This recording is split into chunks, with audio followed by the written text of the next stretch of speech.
Super bienvenue à toutes et à tous pour cette géniale soirée sur le tabac. Donc le tabac c'est un sacré sujet pour certains, évidemment ceux qui ne fument pas ils s'en foutent, hein. Pour eux c'est un sujet très futile, mais pour ceux qui sont concernés c'est généralement un sacré sujet. Il y a des degrés dans les addictions, on peut être légèrement addict, franchement addict ou profondément addict. Donc, qui par exemple pense que la cigarette est un rituel? Pour qui est-ce que c'est un rituel? Par exemple, qui fume absolument après le repas avec le café. Ça c'est un rituel qui est installé chez beaucoup de fumeurs. Est-ce que ça vous dit quelque chose ça? Oui. Je vois des têtes qui font comme ça. D'accord. Est-ce qu'il y a d'autres rituels? Par exemple, est-ce que quelqu'un fume sous la douche? Non. Donc là, il n'y a pas de rituel. Cigarette, douche, c'est pas associé. Intéressant. C'est pas très pratique, hein. On est d'accord. Qu'est-ce qu'il y a comme rituel pour vous? C'est quoi le rituel? Votre cigarette préférée de la journée, c'est laquelle? Après le repas, ça. Après le repas. Et vous êtes obligé de sortir si vous mangez au resto? Ou si vous mangez chez des amis, vous êtes condamné à aller la fumer sur le balcon, tout seul, comme un chien. Moi j'ai connu la grande époque où on fumait partout. Donc c'était génial, parce qu'on prenait le café, la clope et tout. Alors bon, même au cinéma. Même au cinéma. Ouais. Bon, ça c'est vieux, hein, c'est pour les... Merci. Ouais. Oui, non, mais je connais aussi, mais c'est vrai que les jeunes... Et chez les non-fumeurs, est-ce que vous avez observé, dans votre entourage, chez les fumeurs que vous connaissez, des rituels comme ça, des trucs qui sont tout le temps pareils, où la personne, elle prend la clope toujours au même moment, de la même manière? Après le sexe. Après le sexe? Ok, Oui. d'accord. Je dirais dans les moments de grand stress. Dans les moments de grand stress, d'accord. Enfin, les gens sont... Ok, ouais. Enfin, j'ai l'impression que c'est D'accord. la même chose. Ok. Je vais faire deux petits parallèles qui me traversent l'esprit.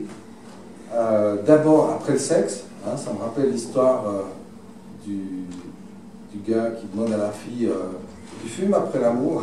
La nana répond je sais pas, j'ai jamais regardé. Ça dépend de la vigueur. Bon, ça c'était le petit gars bête, hein, j'en ai toute une collection comme ça. Et puis pour revenir à ce que vous disiez, Tiziana, donc la cigarette qui détend. Alors effectivement, la cigarette détend. C'est vrai, la cigarette détend.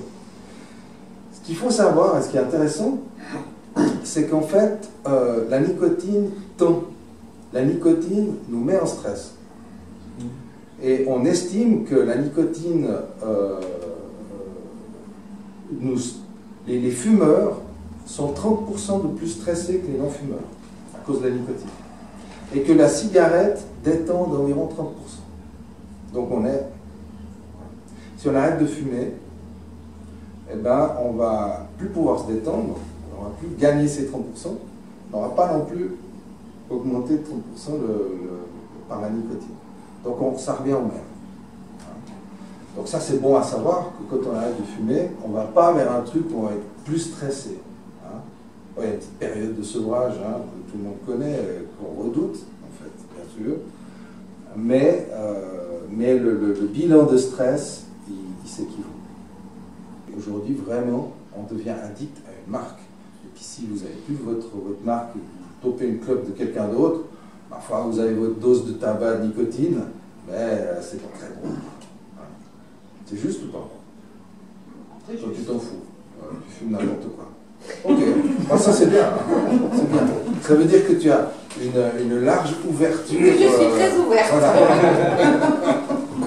J'imagine que si vous êtes là, c'est justement parce que vous aimeriez dépasser ce truc-là, tabac ou café, enfin bref, dépasser ça ou avoir un intérêt. Comment est-ce qu'on dépasse ça? Comment est-ce qu'on arrête de fumer? Arrêter de fumer, en fait, c'est pas difficile. En fait, c'est même très facile. Très facile d'arrêter de fumer.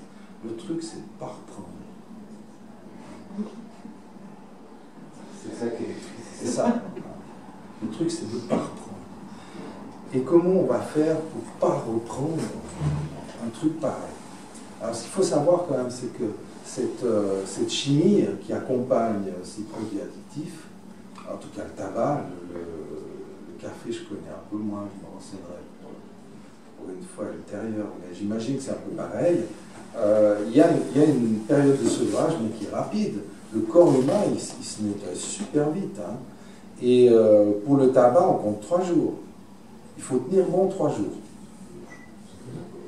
Pas d'accord? Ok. Au niveau purement chimique, physiologique, physique, c'est 3 jours. Au bout de 3 jours, il n'y a plus de nicotine dans le sang. Donc il n'y a plus de manque physique.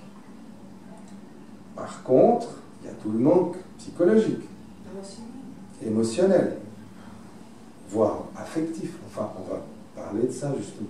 Parce que c'est ça la difficulté. Et il y a une autre notion très importante que j'ai à cœur de considérer dans mes accompagnements, c'est qu'est-ce que le problème, en l'occurrence ça, mais tous les problèmes, qu'est-ce que le problème me permet de vivre? Qu'est-ce que le problème me permet d'améliorer chez moi? Qu'est-ce que le problème m'apporte? En quoi ce problème m'est utile? Est-ce que j'en ai vraiment fini avec ce problème ou est-ce qu'il y a encore quelque chose à m'apprendre? C'est très important ça. Parce qu'on oublie souvent que personne ne nous a forcé à fumer, personne ne nous a mis un flingue sur la tempe en disant tu vas fumer pendant 3 semaines pour devenir addict. On l'a installé. Il y a quand même plein de gens qui n'ont jamais fumé. Dans la même génération que nous, dans la même ville que nous, dans la même culture. Il y a plein de gens qui n'ont pas fait, ils ne l'ont pas senti. Nous, on l'a senti, pourquoi? Ça avait une résonance chez nous. Ça avait du sens. Ok? Donc, c'est vraiment important de voir qu'est-ce que ce problème, en l'occurrence le tabac, qu'est-ce que la cigarette m'apporte, qu'est-ce que ça me raconte. À partir de ce point de vue, on peut remercier le problème en disant, ok, voilà ce que ça me fait comprendre sur moi-même, voilà comment ça m'enrichit, ça m'a permis de grandir jusqu'au point où j'ai plus besoin de ça et je peux quitter et faire autrement. Tout est possible. Mettez-vous ça dans la tête, que tout est possible. Vous pourriez très bien dire, c'est terminé. Sauf que notre cerveau, lui, il a plein d'autres croyances. Hein. Il a ces croyances, justement, que c'est difficile. Plus on considère que c'est difficile, et plus ça va être difficile. Un autre de ces penseurs, je ne sais plus lequel exactement, de la même veine, PNL, hypnose, etc., disait, si vous pensez que c'est facile, ou si vous pensez que c'est difficile, dans les deux cas, vous avez raison. Il va juste se produire ce que vous pensez. Donc l'idée, c'est utiliser l'hypnose pour changer ce module de pensée, donner plus de mouvement, plus d'espace et de mouvement à l'inconscient, de manière à ce qu'il puisse réorienter son attention d'une manière différente, plus ludique, plus joyeuse. Et si vous arrêtez de fumer, et que cette période de 3 jours de sevrage étaient les 3 jours les plus intéressants de votre vie. Génial! À observer la demande physique qui se résorbe et qui se réduit et qui disparaît comme ça. Comme une mue, comme une peau qui sèche et qui tombe. Simplement. Alors je ne sais pas quelle émotion pour vous est liée au tabac ou est liée à votre identification au tabac, ou peut-être est liée au fait que vous croyez pour l'instant que vous n'arrivez pas à arrêter.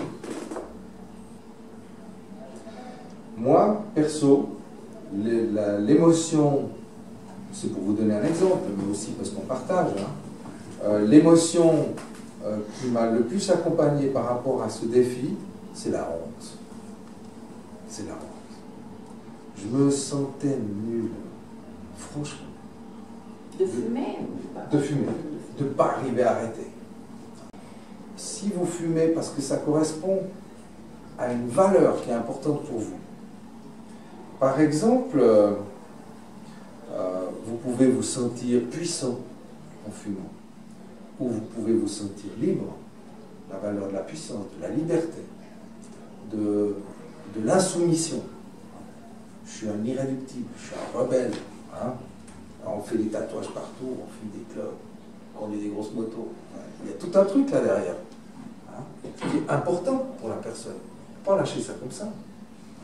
C'est-à-dire que cette valeur importante de la personne, elle doit pouvoir s'exprimer autrement. Si on enlève la clope, on enlève la valeur aussi, ou en tout cas sa manifestation. Donc il faut trouver à l'intérieur de la personne une manière autre d'exprimer cette valeur qui est importante. Et après, le pas suivant, c'est ok, comment je vais trouver les ressources de me motiver. Et pour se motiver, il faut que le résultat, le moi libéré de l'addiction, soit plus attrayant que le moi présent. Ok? Et tellement plus attrayant, et ça on peut vraiment l'amplifier avec l'hypnose, tellement plus attrayant que ça devient chouette d'y aller. Il y a une ou deux astuces que je voulais vous donner qui peuvent vous être utiles d'ores et déjà, quoi qu'il en soit. Vous écrivez une affirmation sur un petit papier et vous la mettez sous l'oreiller et vous dormez dessus. Ça a l'air con, ça a l'air futile, ça a l'air truc de gamin. Eh ben ça marche. Eh ben ça marche. Et pourquoi ça marche? Parce que l'inconscient, il fonctionne comme un enfant. L'inconscient, il croit au rêve. Quand vous avez, tout d'un coup vous dites, je vais y arriver, putain. Ce qui doute, c'est votre mental. Mais votre inconscient, lui, il y croit à fond. Il sait. Hein? Quand vous avez quelque chose de positif, quand vous partez comme ça, un peu au défi, c'est votre inconscient. Lui, il y croit à fond. Donc, et quand vous vous endormez, si vous faites ça, vous mettez sur un petit papier, sous l'oreiller, vous donnez un message clair à votre inconscient. C'est pour lui ce message. Tout est possible. Tout est possible. Qu'on croie que c'est possible ou qu'on croie que c'est impossible, dans les deux cas, on a raison. Si tu penses que tu ne peux pas vivre, que si tu prends une clope, tu vas replonger, tu as raison. C'est ce qui va se passer parce que c'est ce que tu crois. Mais une autre personne peut croire autre chose. Donc ce serait que des croyances. C'est que des croyances. C'est des modes de pensée. C'est ça qui est intéressant. C'est que c'est une structure mentale qui s'installe. Donc il faut effectivement voir pourquoi elle est là, parce qu'elle n'est pas là pour rien. Ce n'est pas anodin. On l'a mis en place pour une bonne raison, pour répondre à un besoin, à une émotion ou à quelque chose. On est tous différents, on a tous une structure mentale différente. Et là, c'est tout l'intérêt de l'hypnose ou de certaines de ces types d'approches qui permettent non seulement de régler le problème, mais en même temps d'apprendre qui on est et de réaliser qui on est.